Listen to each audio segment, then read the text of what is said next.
Hello, everybody, and welcome to our World Today, the Unionist Perspective. Thank you for joining us. So today we are looking at a few topics that we believe.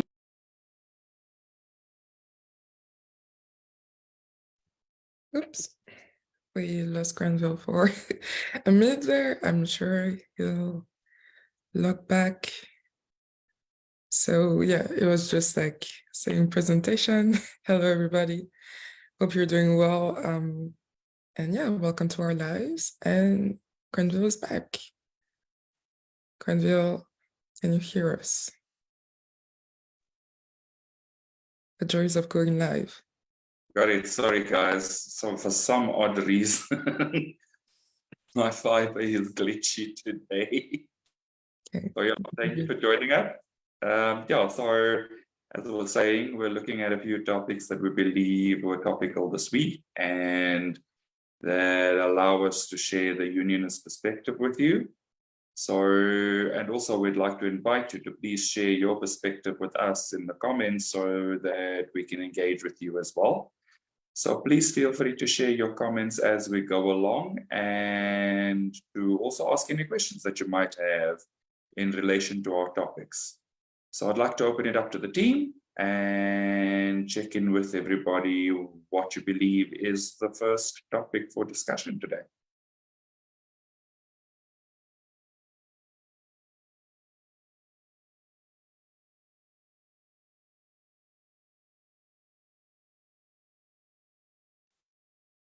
I don't know, it feels like Sage, Anja, and Nadia all want to say something, but don't want to talk. So where's the peace?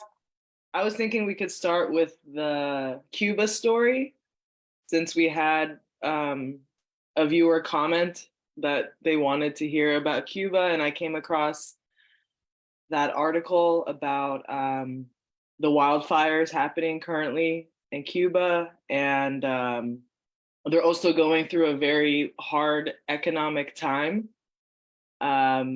And so the feeling that I felt like there was a clear connection between what's happening in the environment and kind of what is happening within their economy and the government and society in general. And, you know, fire, although it is very destructive, it's also very cleansing, you know, in a spiritual sense.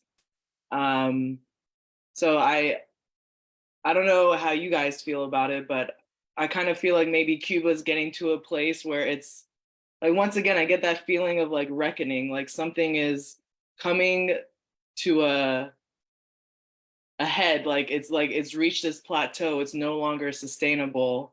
And if a new choice isn't made, you know, it's kind of like the fire, it's just going to keep destroying, and you have like no other choice but to allow things to burn.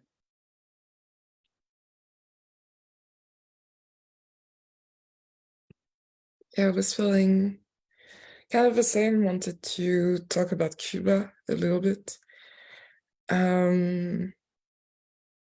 I'm wondering, should we just let everything burn and not do anything? Or is it like cleansing, but also like realizing that a new choice needs to be made somewhere? I don't know about Cuba. It seems so complicated because there is no embargo anymore on Cuba, but it always feels like we don't know what's going to happen in the country.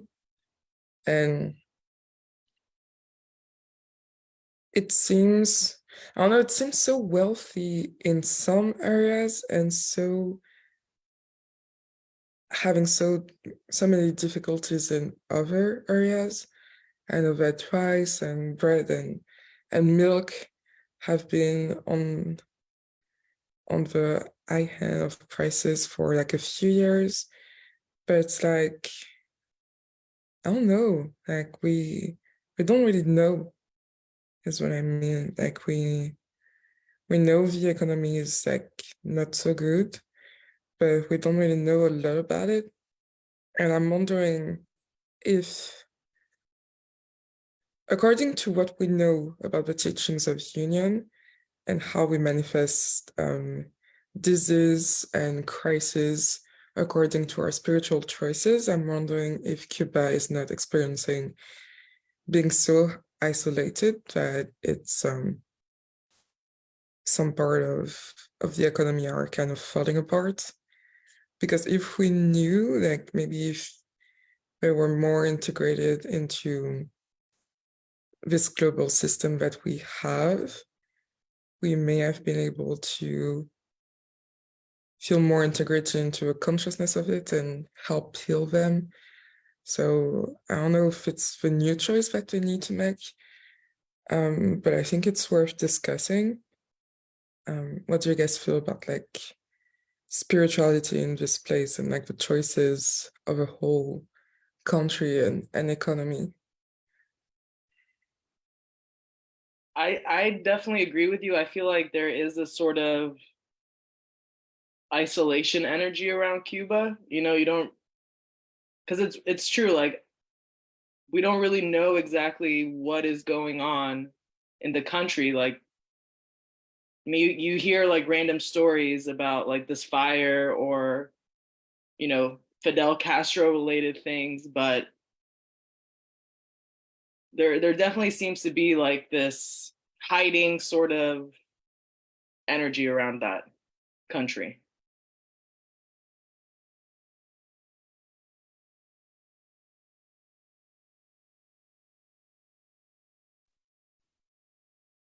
Yeah, I don't know. From what I was reading about it, that Cuba's economy already took a big hit, like starting in 2020 because of the pandemic. Like, it was showing that their economy was a little bit, I guess, vulnerable because it wasn't very. It did depend on like those connections with people in other countries who like wanted to visit it, but tourism apparently was like such a big part of the economy that if that was like cut off or if that was reduced, which it was during the pandemic, then they had a lot of troubles there. They had a lot of problems, and I guess they needed to like adapt the economy, and maybe it was telling them like tourism industry is like a connection to the rest of the world because people are coming to your country, you know, from other countries. So tourism is an isolation, but I think that maybe it was like throwing into relief even more, like where Cuba as a country like was choosing isolation, and it needed to, at that time, it needed to like expand its economy and like get involved in more things and maybe like increase the stability of their country. And like, I don't know why those fires happened or anything like that, but maybe it was, sometimes people say like, you have to, like with forestry, you have to like do little burns or like culling of trees and forests so that they don't, you know, get so overgrown and thick that when there is a fire, like the fire gets out of control. Like sometimes people in forestry will do that. But so I don't know if that was an area where maybe there was like not a lack of attention, or maybe like Cuba just needed more resource. They needed to dedicate more resources to this kind of stuff, you know? Like dealing with crises in their country. I don't know. I saw that 250 like locals, like just I guess civilians, were aiding the firefighters and like fighting some of the fires, like one of the fires in Cuba. And I was like, well, that's great that they could mobilize all of those people. Those people mobilize themselves, but I don't know. So it could indicate that though, like that they need to focus more on like their foundation, taking care of crises when they come, or they need to like focus on reducing isolation, like expanding their economy. And I don't know, but I can't be totally sure though, because I like don't know too much about Cuba. I have to say, yeah, no.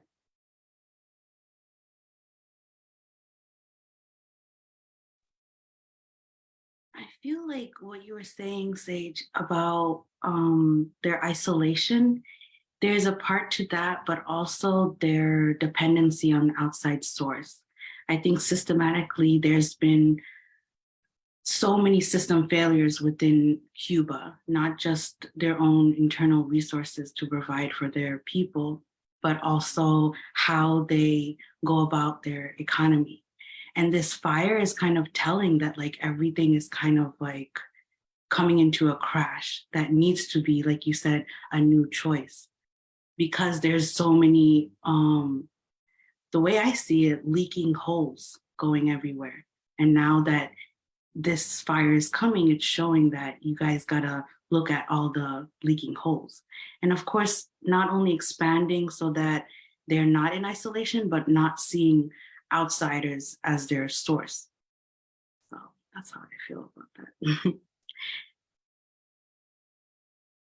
So there's kind of, I feel like there's two almost opposing energies, and it might be the sense that there seems to be a core separation amongst the population. So there's, for me, a sense of fire purifies, fire changes things. So you kind of need to allow the purification to happen. But I also feel that in that purification, there's a sense that it's trying to almost unify the consciousness within Cuba, in the sense that the general population is starting to help firefighters fight fires. So it's kind of an inadvertent unification that's kind of happening through this purification process, which, I mean, let's be honest, we don't necessarily like the sense of pressure that those types of things put us through, but the pressure is kind of the thing that ends up fueling the purification, fueling the unification. So maybe there is a sense of something needs to break down in order for something to emerge. And what is this breakdown going to allow to emerge if people trust the process? Which is one of the lessons that we've probably been taught over and over and over again as Unionists and as students of Jeff and Shaleia, is that sometimes the process is uncomfortable, but you have to embrace the discomfort. And literally, it's that sense of looking at the core of the upset, looking at the truth below the upset. What is really sitting at the core?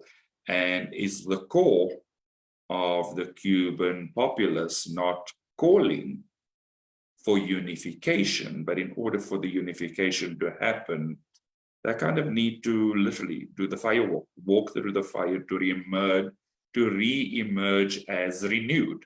So we mustn't just look at the fact that it's so dire that there doesn't seem to be a way out, where there may be a way out if they choose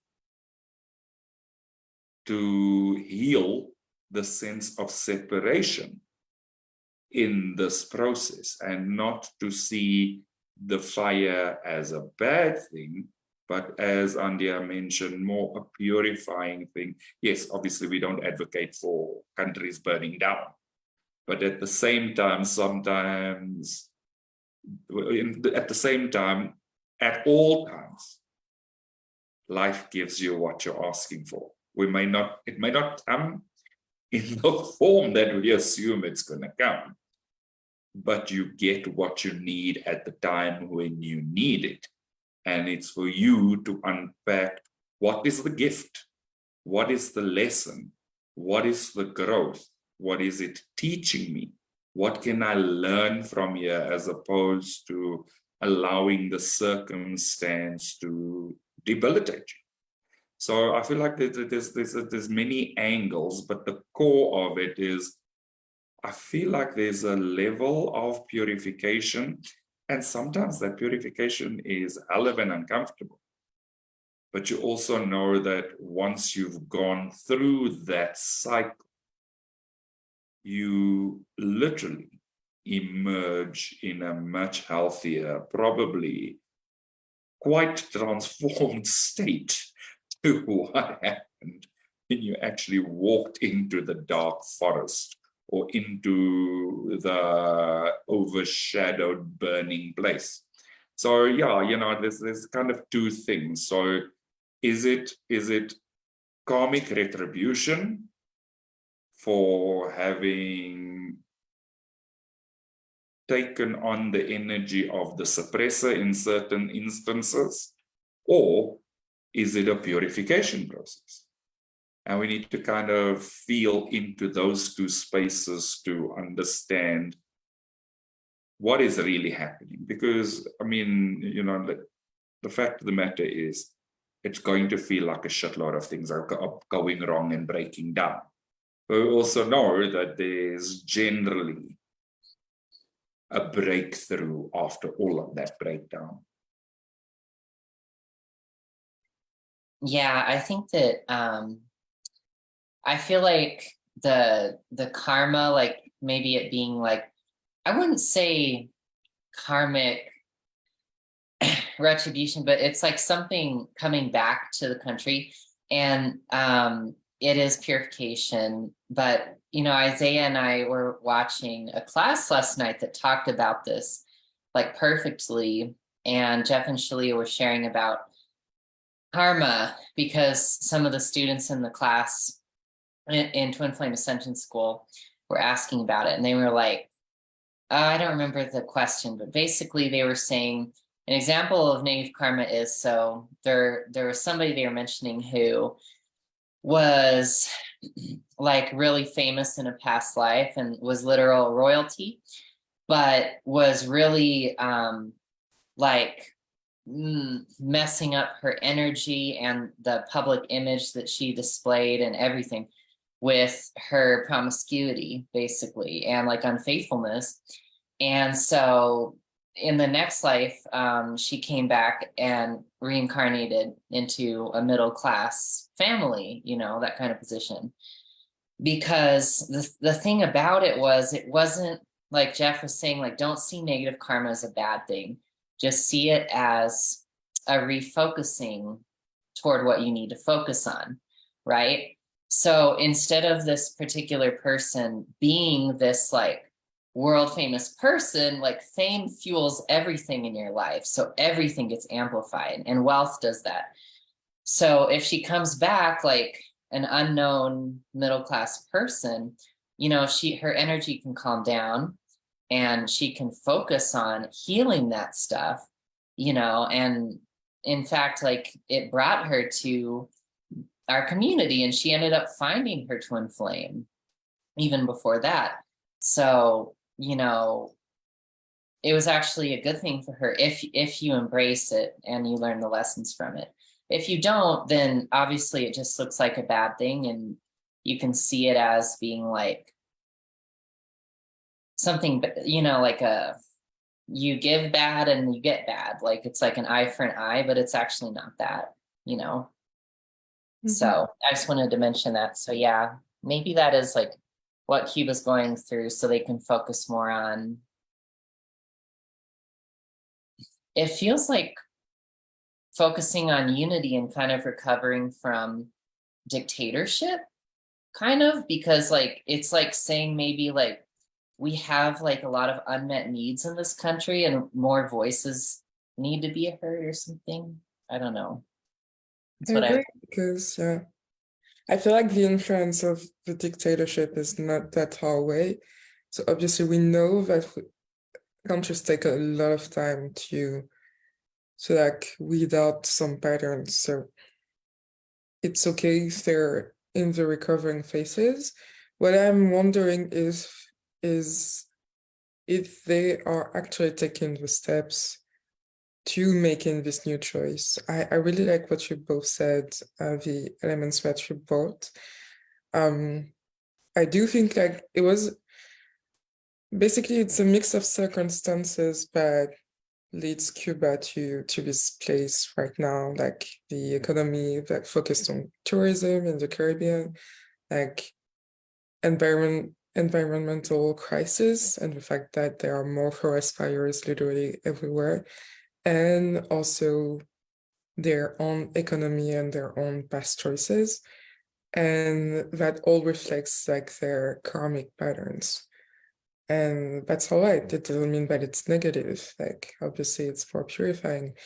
But when you have a president that only salutes the firefighters for their work and people massively exoding to Florida, even more than in the 60s, 70s, like, do you feel that people are making a new choice? Do you feel that it's their way to make a new choice? Do you feel responding to, obviously they don't have like the knowledge, spiritual knowledge that some of us have about like karmic patterns. So I would feel it's easy to fear for your life after so many years of like hardships, and like it's the last of the hardships, and now you're on your knees and you feel like you don't have anywhere else to go. But yeah, I don't know like how they're gonna respond. I feel like it's not obviously our responsibility to know how they're gonna respond. Yeah, but I trust that there can be a perfect response to this, and hopefully that they can get back on their feet. Obviously, it's always darker before the dawn, so I'm wondering all of this because it feels like they're in a pretty hard place. But I think it's fair to kind of look at if they're actually responding to the spiritual lessons that are given to them, or if they're not, and then they're just like prolonging this sense of like fear. I feel because I feel like there's a sense of fear and anxiety. Obviously, we're talking about economy and well-being, so there's always a sense of like anxiety and kind of stressing out and kind of running and being on a high when it comes to feeling attacked on your stability. So there's definitely a sense of that that needs to be healed, obviously, needs to be looked at, and not running with the fear to maybe migrate somewhere else and feel like the grass is greener on the other side. But yeah, I don't know. It's complicated, and also you can choose for people, and it's understandable that you would want to have a better stability and future somewhere else if you can. But yeah, I feel like knowing the spiritual truth of it, it's definitely, and from what all of us said, it feels like it's yeah, walking through the fire, definitely being brave enough to walk through the fire and stand out on the other side, more powerful. Yeah, and it really feels like an invitation to make a new choice. It feels like an invitation to choose to heal. And sometimes that invitation does come through in a very unusual way. So, there's that. But I do feel like it is an invitation to choose to heal. Yeah, I think Cuba is a great example that we can watch unfolding of what's going on. And I also feel like the fire that they're experiencing, we're kind of experiencing on our own with the Silicon Valley Bank. We're both dealing with a systematic failure that needs to make a new choice. And so it's nice to see like how it also reminds me of a TFAS class about creating a different pipeline. So it's nice to see how Cuba will either choose to continue their original pipeline or create another conscious pipeline for unity. And I feel that where we're at with Silicon Valley Bank, we are already creating a pipeline, but we've hit a block with it. So it's nice to see how Cuba unfolds and how it's reflecting to our own fire going on in our banks. Can You you mentioned explain? about the block. So I'd like to understand why you're perceiving a block in that place. What is causing you to see a block there? Because it would be interesting to see it unfold. Yeah, I think there are some systems that are unfolding through the Unity Consciousness pipeline.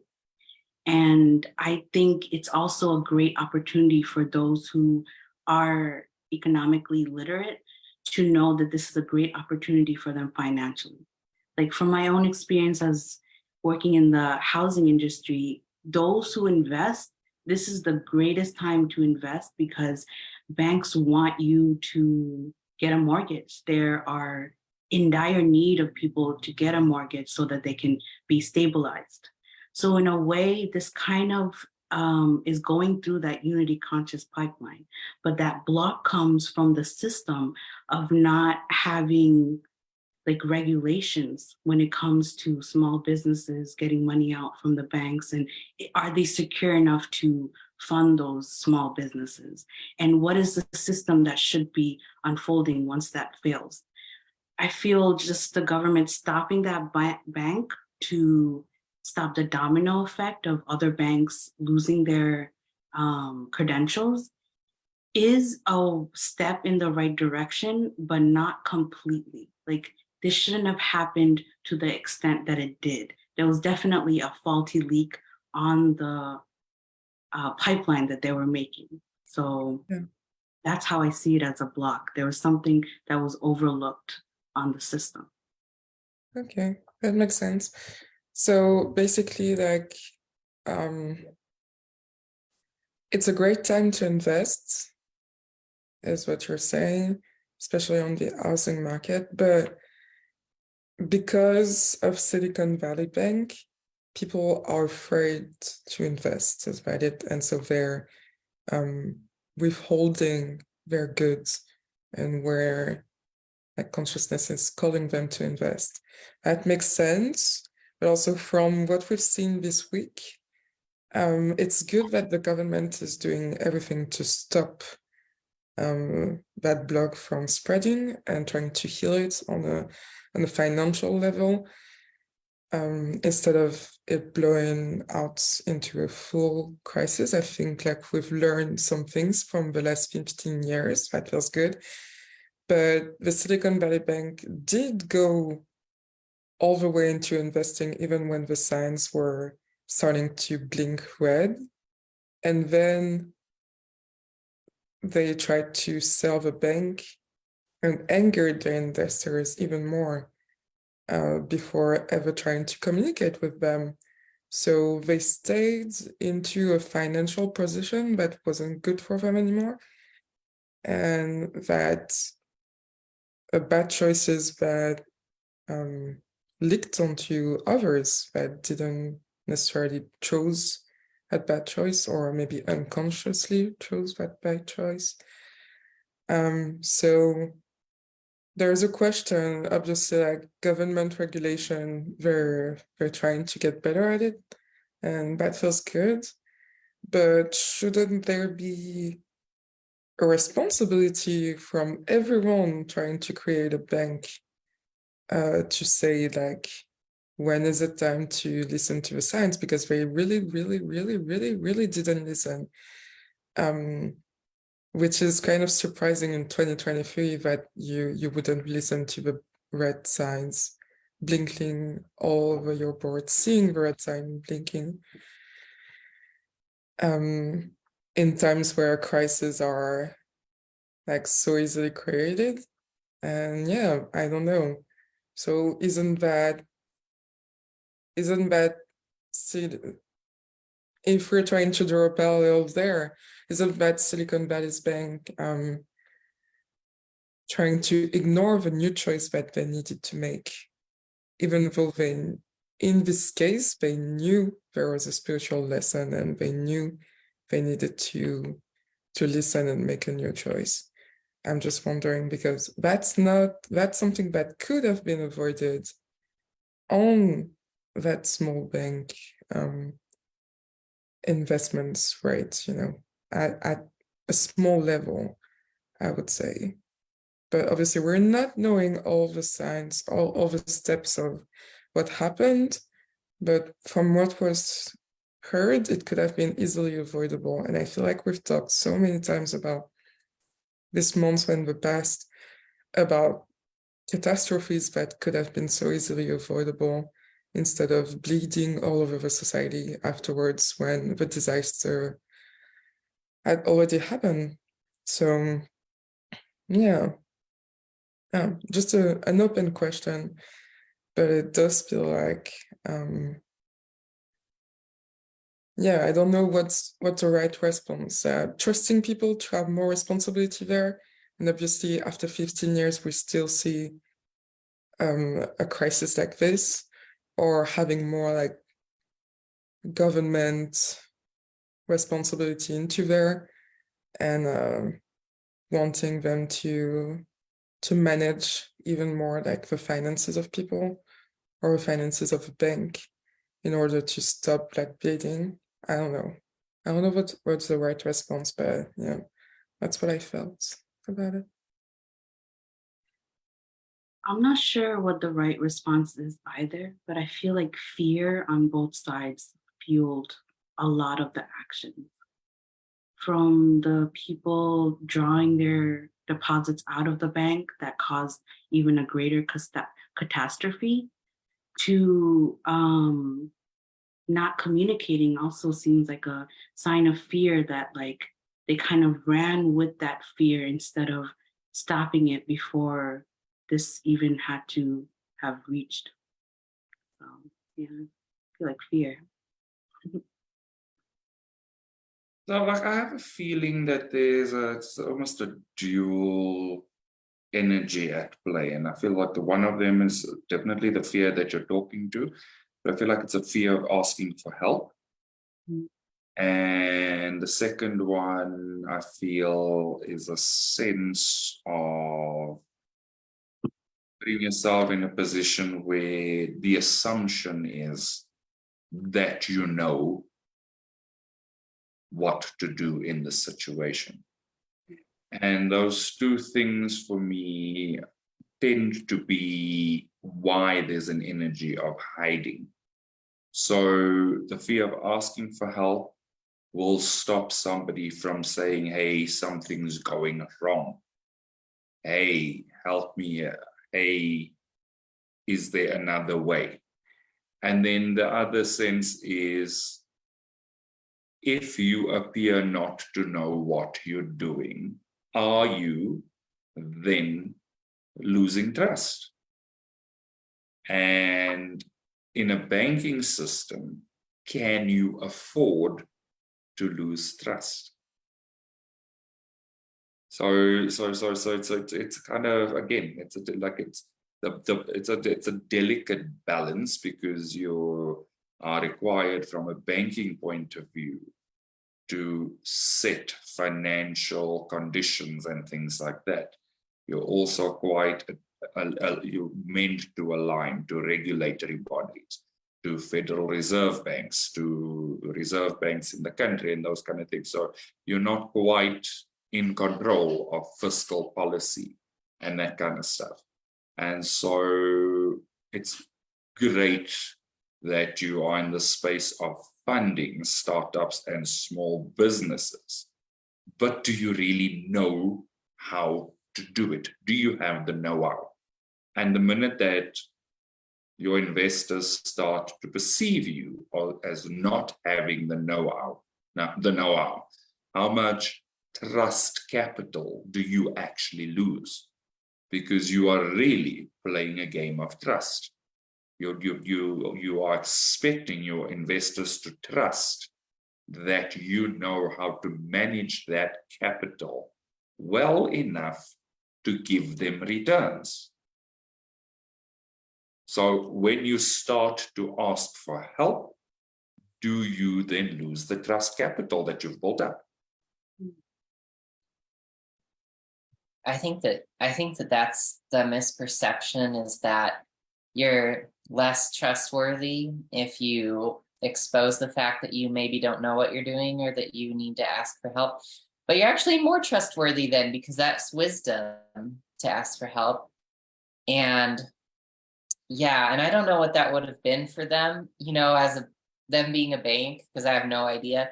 One thing I was wondering, though, if any of you guys could answer this, is why did Silicon Valley Bank, so at a time when interest rates were really rock bottom low, like in the start of the pandemic, their problem was they invested like $100 million or more, or maybe it was, they invested a lot into government bonds. And then like after the pandemic started to like wrap up and everything, the low interest rates caused inflation because money was easier. So people had more of it, so they would spend more on goods. So prices go up, so inflation happens.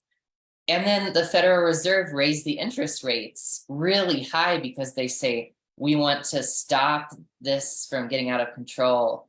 We want to counter inflation. So we're going to make money harder to come by and loans harder to come by. So this inflation cools down. But my question is, why didn't they see that coming? Because if you put a huge chunk of your money, you invested into bonds during a time of like record low interest rates, you have to figure like once this pandemic crisis is over and everyone starts to recover, interest rates are going to snap back up and then your bonds are going to lose value. I was just watching a video about that. And I know like next to nothing about this. Okay, I was never an economics person. I was always like, I think I have like this much in my bank account, and that was the extent of my knowledge. So just help me where I'm at. But I watched this video and then I was like, so why did they put all this money into government bonds when they would probably lose value? Can you guys illuminate that? I don't know it yet. I think I know. It's complicated. Finances are not my strong suit, but I do know a few things. I think my banker would say that for any interest bonds, well, it's in the name basically. You need to wait a few years to see how it's gonna evolve. You're not going to add them and remove them on the basis of the interest rates of 1 year. It's usually on 5 years that you're going to calculate them and how much your clients are going to grow from them. What I would say is most banks, most well-established older banks would have a few counselors looking at these interest bonds and say like, if it's going too badly, we're going to communicate to our clients that it's not going good, and then they can act accordingly, have more balance into other interest bonds, or something like that. Also, maybe they thought interest bonds with the government were safe.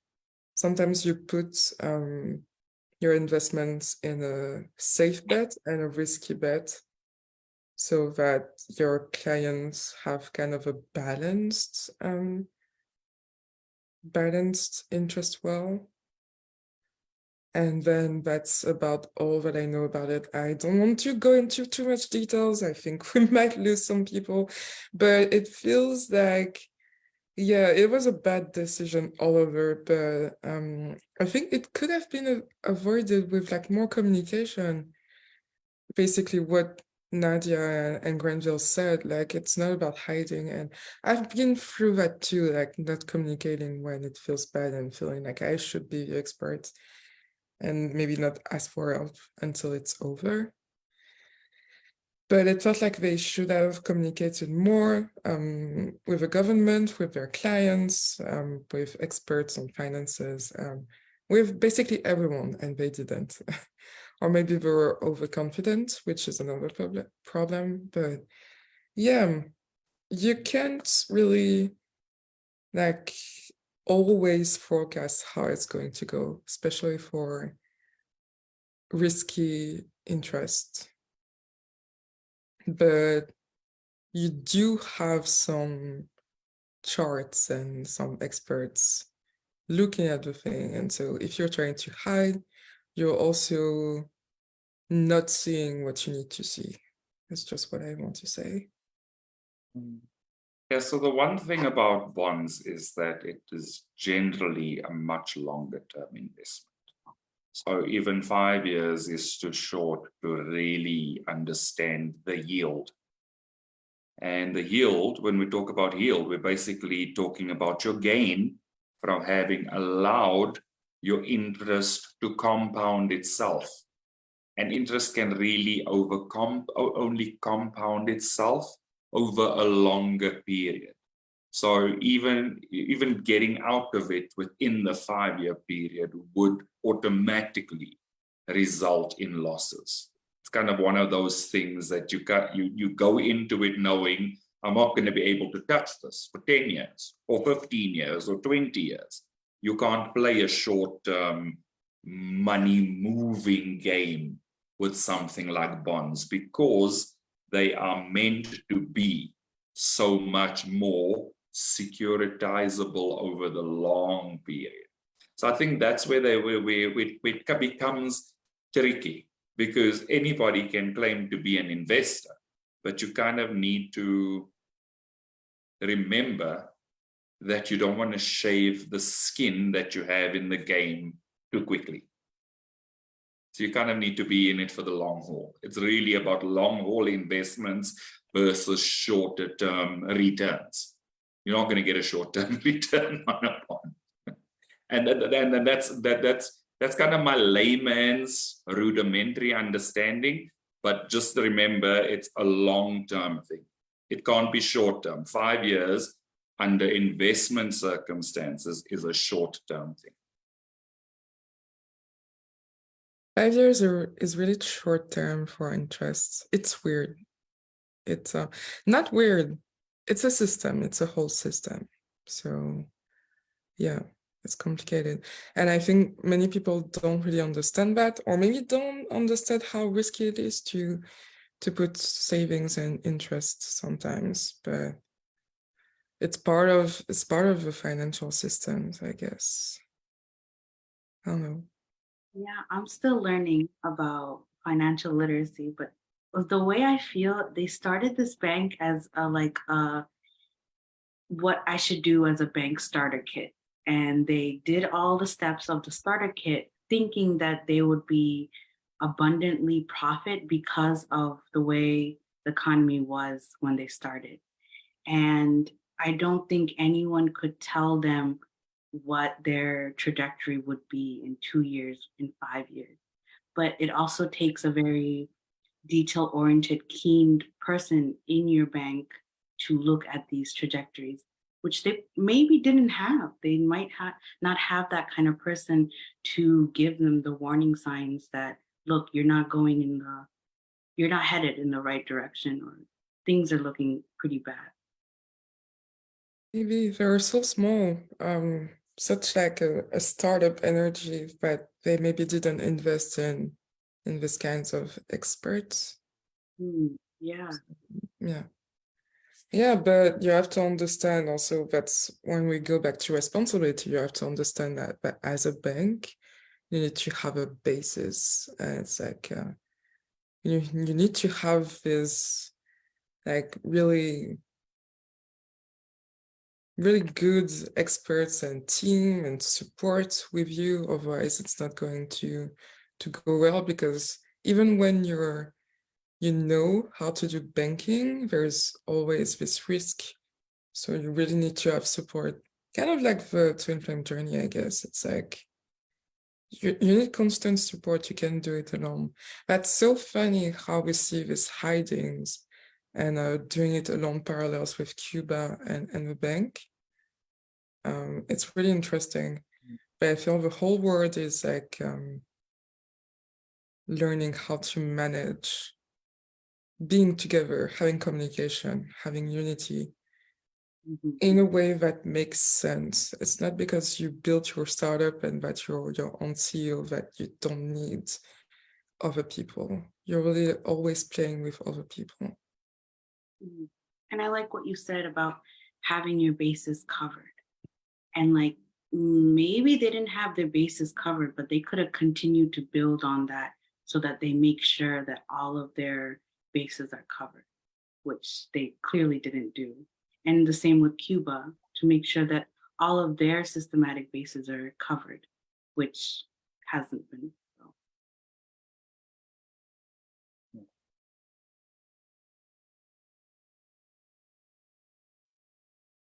We feel complete about the finances detail. Yeah. Yeah. I wonder how it links to our last topic, which is the International Criminal Court putting an arrest warrant on Putin, Vladimir Putin. And yeah, I don't know.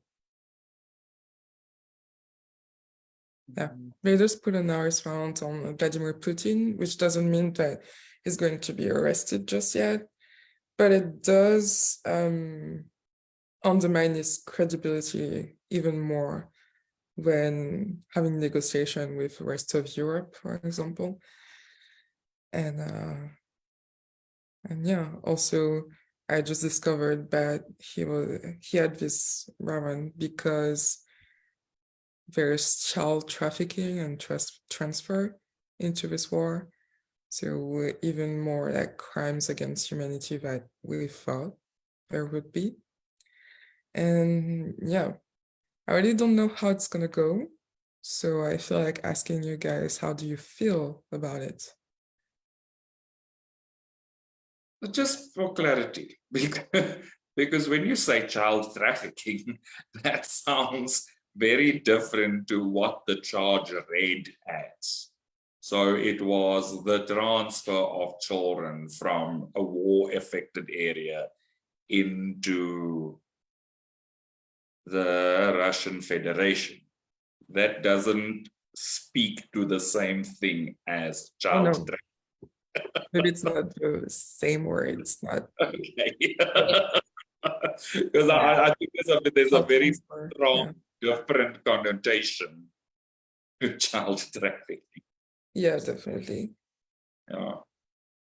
I think that it could result in that, but wouldn't it be like forced deportation would be the term, or forced repatriation? Not repatriation.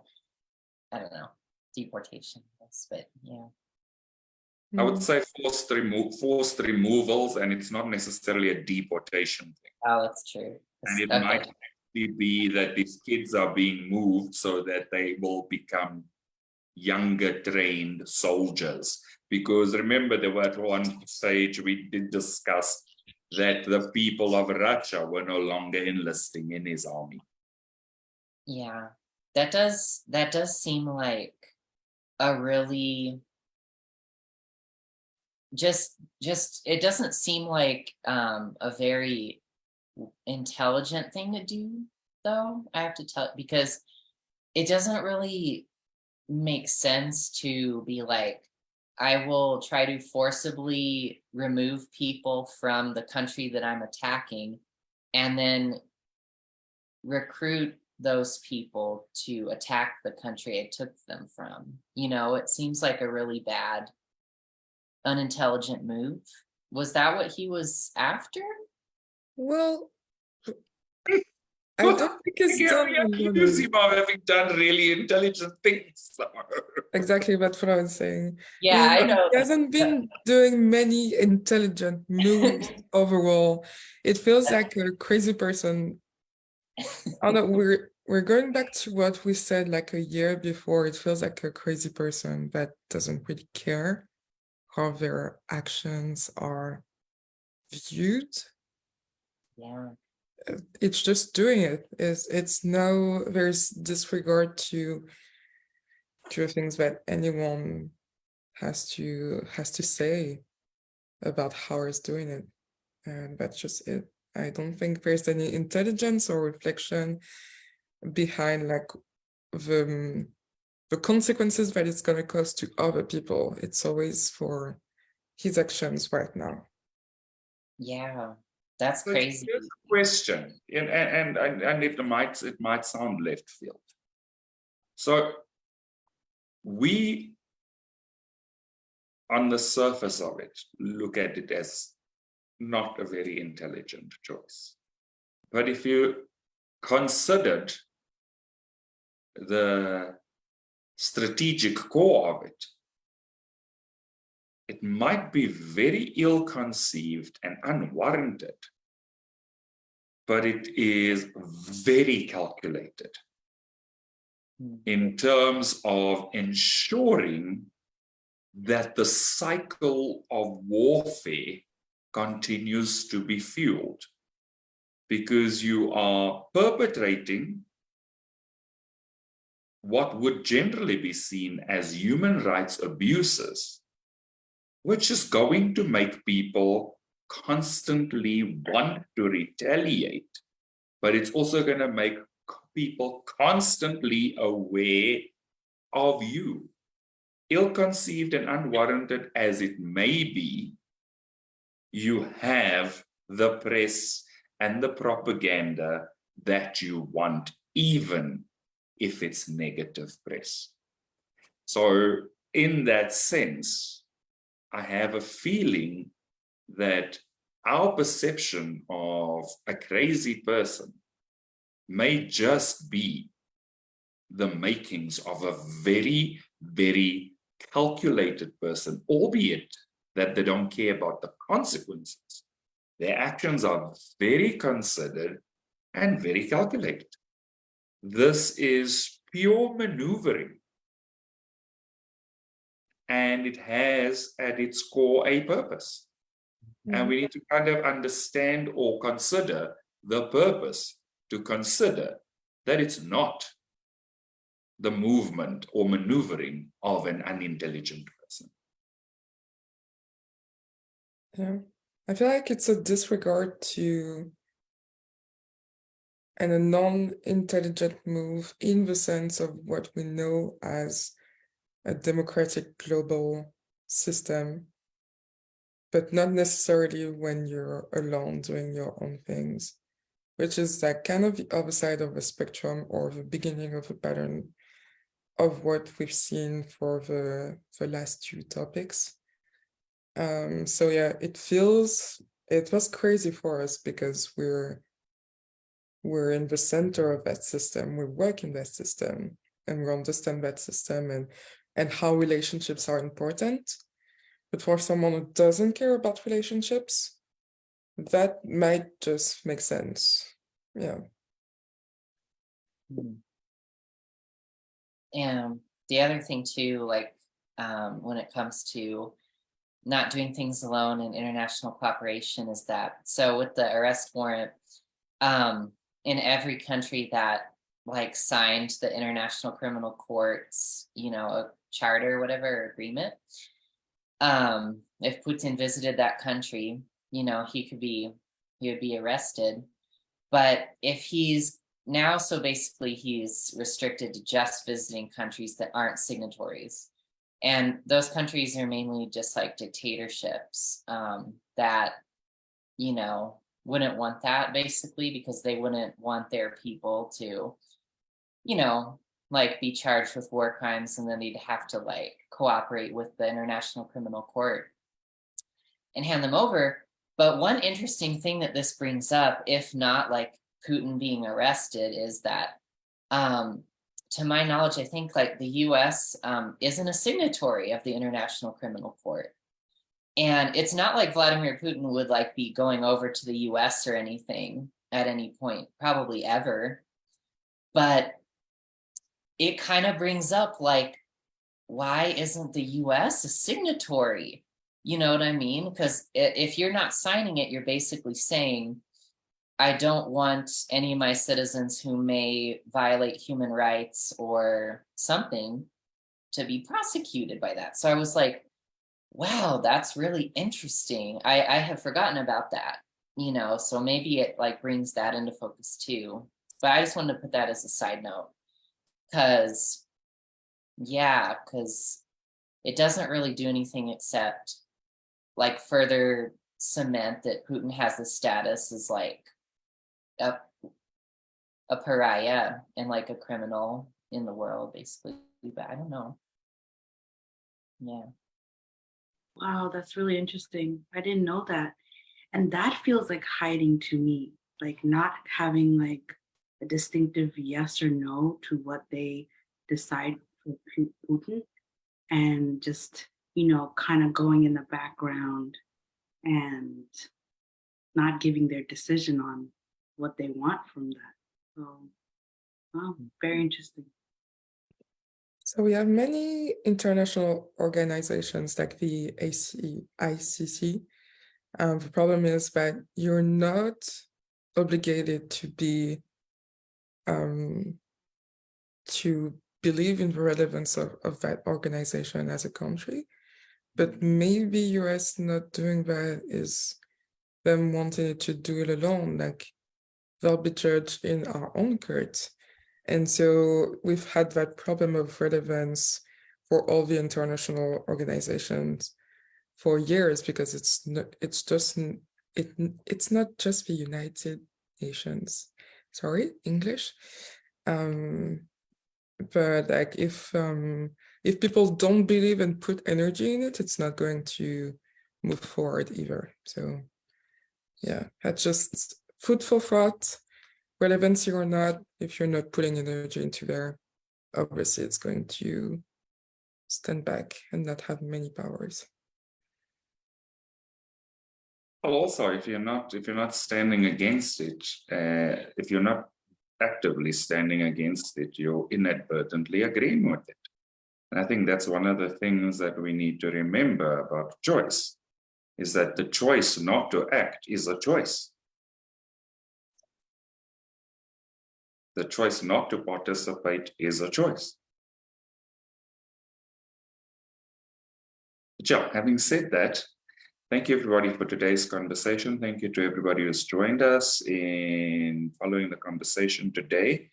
Please also feel free to like and subscribe to our Church of Union YouTube channel, where you will find all our previous conversations, and we look forward to seeing all of you soon again for another conversation in our world today, the Unionist perspective.